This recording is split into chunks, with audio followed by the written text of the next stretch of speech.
राम राम भाई सारा ना आप गाँव में घणों घणों स्वागत है। आभार मैं हूँ उसके विधानसभा महीने और आज है जब ये नामांकन रैली कांग्रेस में दिव्या जी मदेरना कहीं भाषण दियो और वन पिताजी के बारे में बोलियो वन घड़ी के बारे में बोलियो और बीजेपी वालों ने धिक्कार है एडी कोई वर्ड यूज लियो। चैनल सब्सक्राइब कर वीडियो लाइक कर दीजिए कमेंट बॉक्स में कमेंट कर। राजनीति के किसान सूरमाओं की बेटी हूँ, महिपाल मदेरना की बेटी हूँ, शेरों की बेटी शेरनी आई होगी।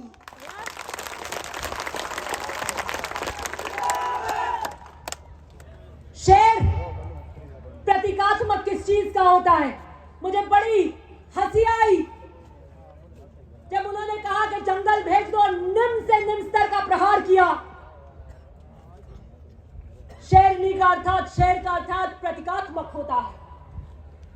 बहादुरी, साहस, निडरता, शक्ति स्वरूप, गर्व, आत्मविश्वास, ये शेर के प्रतीकात्मक है।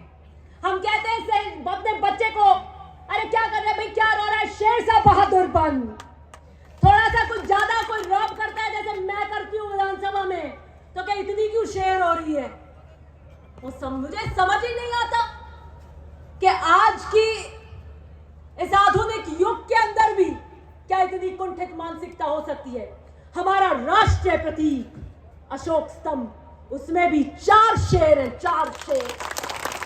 मैं पूछना चाहती हूं, क्या अशोक स्तंभ के वो 4 शेर जो साहस, शक्ति स्वरूप, गर्व और आत्मविश्वास के प्रतीक हैं, क्या उनके लिए भी आप ऐसी राय रखते हैं? क्या उन्हें भी जंगल में भेजना चाहते हैं? जो हमारा राष्ट्रीय प्रतीक है कि 1 साल से ज्यादा नहीं निकालेंगे। वो जब भाग्य कोई आपको निकाल के बता दे तो एक एक दिन नहीं निकलता, एक एक दिन ये लगता है कि कम हो रहा है। फिर उन्होंने कहा 2 महीने निकालेंगे, अब 1 हफ्ता निकालेंगे, अब 2 दिन निकालेंगे और अब ये ज्यादा से ज्यादा ये रात या 1 दिन निकालेंगे।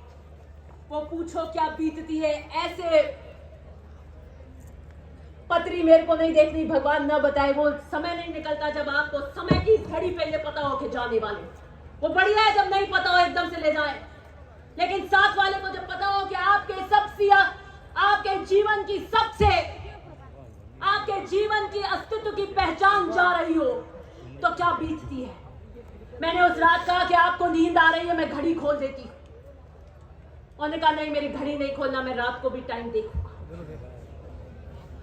मैंréने ये घड़ी चाड़ी में उनके पार्थिव शरीर से उतारी थी और आज पहनकर आई हूं। समय के इस चक्र पर ईमानदारी और हौसलों की लड़ाई लड़ने आई हूं। मेरे पिता ने मुझे कहा था, जब 2018 में मैं उनसे सुबह मिलने गई तो मैं बहुत भावुक थी। मैंने कहा मैं पर्चा भर रही हूं, आप मेरे साथ नहीं है। मेरी आंखें भर आई और उन्होंने मुझे बड़े कड़क शब्दों में कहा, दिव्या, जिस पथ पर तुम हो वहां आंसुओं की कोई कीमत नहीं होती। मैं नहीं देखना चाहता एक कमजोर दिव्या को। मैंने कहा ये आपसे भावनात्मक जुड़ाव के आंसू है कि इसे अंदर पीना सीख लो।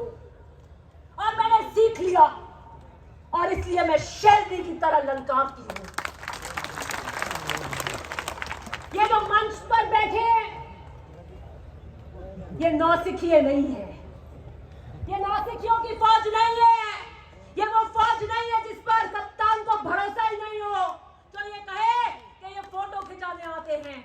मुझे अगर जीवन में किसी पर भरोसा है मेरे माता पिता के बाद, तो आप पर है और आप पर है। हमारी फौज का एक एक व्यक्ति कमांडर है, एक एक व्यक्ति कमांडर है, इतना पाएंगा। जब ये आकलन और सर्वे करते हैं तो ये कहते हैं मदेरना को कौन टक्कर देगा। उनके कार्यकर्ता सोने की तरह खड़े हिलते नहीं है, खड़े हैं। कि मदेरना की ताकत क्या है कि ईमानदारी और अपने कार्यकर्ता के लिए जान लौटाते हैं और उनके कार्यकर्ता ईमानदारी से उन पे जान लौटाते हैं। मेरी पूंजी आप है। मैं आपके लिए लड़ रही हूं। मैं मेरे पिता को खोकर आई हूं। मेरे भाग्य में शादी वादी नहीं, संघर्ष पद लिखा है, संघर्ष की लकीरें आई हैं। मेरे जीवन का कोई ध्येय नहीं है चुनाव जीतो हरो, ये तो जनता का भाग्य है। आप मेरे को भाग्य तय करेंगे, लेकिन मैं कोई व्यवसाय नहीं करूंगी। मैं दिल्ली का टिकट नहीं मांगने लग जाऊंगी बीच में। मैं कोई और प्लांट नहीं लगाऊंगी। मैं और कोई काम नहीं करूंगी। मुझे एक ही काम आता है अब, और वो है आपके लिए सेवा करना और आपकी आवाज बनना। मुझे और कोई दूसरी चीज आती नहीं है, और मैं कोई दूसरी चीज कर नहीं सकती हूं। मैं आपको कहना चाहती हूं, चाहे हृदय को ताप दो, चाहे मुझे अभिशाप दो, चाहे हृदय को ताप दो, चाहे मुझे अभिशाप दो, कुछ भी करो, कुछ भी करो, कर्तव्य पथ से किंतु भागूंगी नहीं, वरदान मांगूंगी नहीं। मैं इस कर्तव्य पथ से नहीं जाने वाली। मुझे कोई किसी जंगल में भेजने की अपनी परिकल्पना को भुला दे, मैं इसी पथ पर चलूंगी। कर्तव्य पथ सिर्फ हार और जीत का नहीं होता है, लड़ाई कैसे लड़ी इसका भी होता है। मूल्यों पे लड़ी के नहीं लड़ी, के समझौतों की राजनीति करके लड़ी। मैंने समझौतों की राजनीति नहीं की। एक ने कहा कि दिव्या कड़क है, वो नहीं झुकने वाली। बिल्कुल नहीं झुकूंगी, मैं बिल्कुल नहीं झुकूंगी। मैं अकेली नहीं हूं। अगर मेरा झुकना सिर्फ दिव्या मदेरणा का झुकना होता तो अलग बात है। मैं ओसिया के मतदाता की प्रतिनिधित्व कर रही हूं। मेरा झुकना आपके वोट का झुकना होता है। मैं राजस्थान के किसान का आशीर्वाद हूं। राजस्थान के किसान का आशीर्वाद मुझे झुकता हुआ नहीं देखना चाहता। ओसिया का मतदाता मुझे झुकता हुआ नहीं देखना चाहता। वो कहता है लड़ दिव्या, हम खड़े हैं तेरे पीछे। क्या आप तैयार है ओसिया के समर के लिए? अब रण नहीं, याचना नहीं, रण होगा। आपकी बेटी आई है आपके लिए। मैं एक बात इस पटल से कह रही हूं, अब इसके बाद अपन रैली में चलेंगे, बस खत्म करें। मेरे साथ चलिए कि चुनाव कैसा भी क्यों नहीं हो, अगर आप कार्यकर्ता ठान लो तो रात जिता देते हो, माहौल बदल देते हो।